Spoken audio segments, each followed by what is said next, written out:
Halo, perkenalkan nama saya Liria Malaia, NIM 8605341118, jurusan PGSD. Pada kesempatan ini, saya akan membahas tentang peran ontologi, epistemologi, dan aksiologi dalam bentuk dasar-dasar filsafat ilmu. Topik ini penting karena ketiga konsep ini menjadi landasan utama dalam memahami ilmu pengetahuan secara menyeluruh, tidak hanya dari sisi teori tetapi juga cara memperoleh dan penggunaannya. 1. Ontologi. Ontologi adalah cabang filsafat yang membahas tentang hakikat, realitas, atau apa yang menjadi objek kajian suatu ilmu. Ontologi menjawab pertanyaan seperti apa yang dipelajari dalam suatu ilmu, bagaimana wujud atau sifat dari objek tersebut. Dalam konteks ilmu, setiap bidang memiliki objek kajian yang berbeda. Contohnya, ilmu pendidikan mengkaji manusia sebagai peserta didik. Ilmu biologi mengkaji makhluk hidup.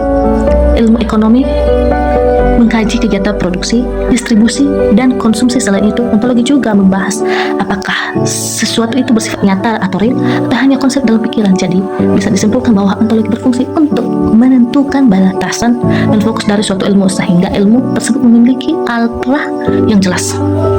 Kedua, epistemologi. Epistemologi adalah cabang filsafat yang membahas tentang cara memperoleh pengetahuan atau ilmu. Epistemologi menjawab pertanyaan seperti bagaimana kita mendapatkan ilmu. Ketiga, bagaimana kita mengetahui bahwa sesuatu itu benar.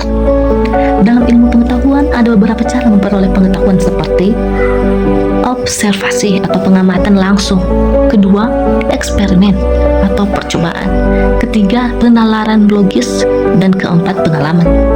Contohnya dalam dunia pendidikan, seorang guru tidak bisa menilai siswa secara asal, tetapi harus menggunakan metode yang jelas seperti tes, observasi, atau penilaian proses belajar. Epistemologi juga berkaitan dengan kebenaran ilmiah, yaitu kebenaran yang dapat diuji dan dibuktikan. Jadi, epistemologi berperan penting untuk memastikan bahwa ilmu yang diperoleh itu valid, logis, dan dapat dipertanggungjawabkan. Ketiga, aksiologi adalah cabang filsafat yang membahas tentang nilai etika dan tujuan dari penggunaan ilmu pengetahuan. Aksiologi menjawab seperti pertanyaan: 1. Untuk apa ilmu digunakan? Kedua, apakah ilmu tersebut bermanfaat? Ketiga, apakah penggunaannya sesuai dengan nilai dan etika? Keempat, ilmu tidak boleh digunakan sembarangan. Harus ada tanggung jawab moral dalam penggunaannya. Contohnya, ilmu pendidikan digunakan untuk mencerdaskan dan membentuk karakter siswa.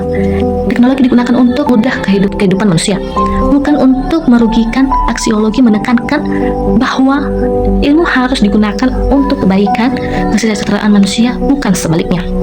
Ontologi, epistemologi, dan aksiologi adalah tiga unsur yang saling berkaitan dan tidak bisa dipisahkan dalam filsafat ilmu. Hubungannya bisa dijelaskan sebagai berikut. Ontologi menjawab apa yang dipelajari. Epistemologi menjawab bagaimana cara mempelajarinya. Aksiologi menjawab untuk apa ilmu tersebut digunakan. Ketiganya saling melengkapi. Jika hanya ada ontologi tanpa epistemologi, kita tidak tahu cara memperoleh ilmu. Jika tidak ada aksiologi, ilmu bisa disalahgunakan. Nah, analogi sederhananya, ontologi tujuan, epistemologi proses, aksiologi hasil dan manfaat. Dengan adanya ketiga unsur ini, ilmu menjadi lebih terarah, sistematis, dan bermanfaat bagi kehidupan. Kesimpulannya, ontologi, epistemologi, dan aksiologi merupakan fondasi utama dalam filsafat ilmu. Ketiganya membantu kita memahami apa yang dipelajari, bagaimana cara memperoleh ilmu, dan bagaimana ilmu tersebut digunakan secara bijak. Dengan memahami ketiga konsep ini, kita tidak hanya menjadi orang yang berilmu, tetapi juga bijak dalam menggunakan ilmu tersebut. Sekian dan terima kasih.